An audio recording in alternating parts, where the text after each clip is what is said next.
मैं शशांक कुमार बनारस हिंदू यूनिवर्सिटी से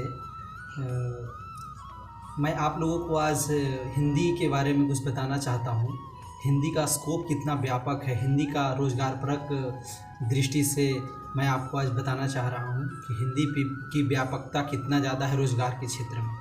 और हम लोग जो हिंदी को बना करके रखे हैं, अपने माइंड में मानसिकता बना कर रखे हैं कि हिंदी पढ़ने से कुछ नहीं होगा और हम कुछ नहीं कर सकते हैं, बेरोज़गार ही रह जाएंगे, उसी के संबंध में मैं आज कुछ बताना चाहता हूँ आप लोगों को।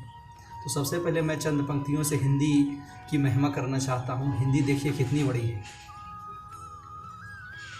होठ खामोश थे, होठ खामोश थे, सिसकियाँ कह गई।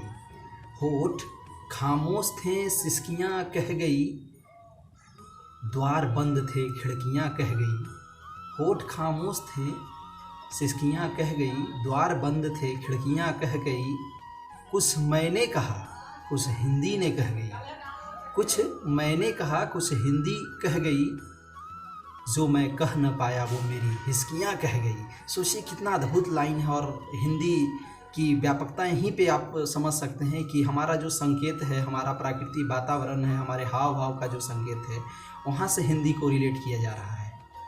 तो अब हम लोग सर्वप्रथम आते हैं हिंदी की मेन बातों पे, जहाँ मैं आपको ध्यान दिलाना चाहता हूँ कि इसका स्कोप कहाँ कहाँ है। सबसे पहले मैं आपको गवर्नमेंट सेक्टर में इसका स्कोप बताना चाहता हूँ। जैसे फर्स्ट नंबर पे है गवर्नमेंट सेक्टर में टीचिंग लाइन। टीचिंग लाइन में हम लोग टीचर बन सकते हैं, कॉलेज का टीचर बन सकते हैं, प्रोफेसर बन सकते हैं।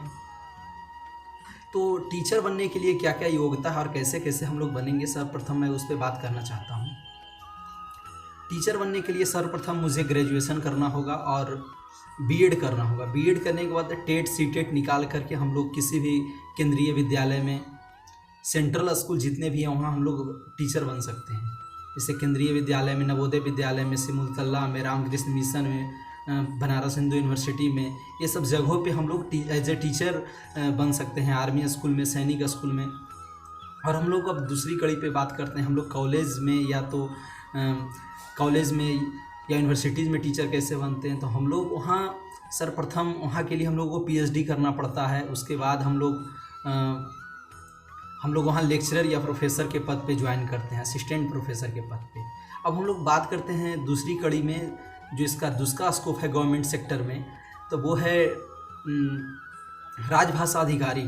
राजभाषा अधिकारी में भी हम लोग डायरेक्ट ऑफिसर के पद पे ज्वाइन कर सकते हैं। इसके लिए योग्यता चाहिए ग्रेजुएशन लेवल और पोस्ट ग्रेजुएशन लेवल, दोनों पे आती है इस वैकेंसीज।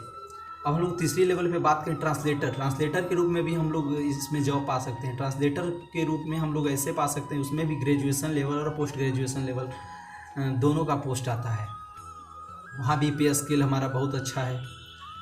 अब हम लोग चौथी कड़ी पे जब हम लोग बात करते हैं, तो चौथी कड़ी में हम लोग ये समझते हैं कि हम लोग यहाँ जॉब पा सकते हैं प्राइवेट सेक्टर में भी। प्राइवेट सेक्टर में ऐसे पा सकते हैं जॉब कि वहाँ पे हम लोग फिल्म इंडस्ट्री में देखिए कितना सारा काम हो रहा है। पूरी बॉलीवुड, भोजपुरी सिनेमा, जो भी सिनेमा है हमारे, सभी तो हिंदी में ही है। हिंदी का सोचिए कितना व्यापक क्षेत्र है। जितने भी वेब सीरीज़ हैं लगभग सब हिंदी में ही आ रहे हैं, पर हम लोग जान नहीं पाते हैं कि कैसे कैसे वहाँ हम लोग पहुँच पाएंगे।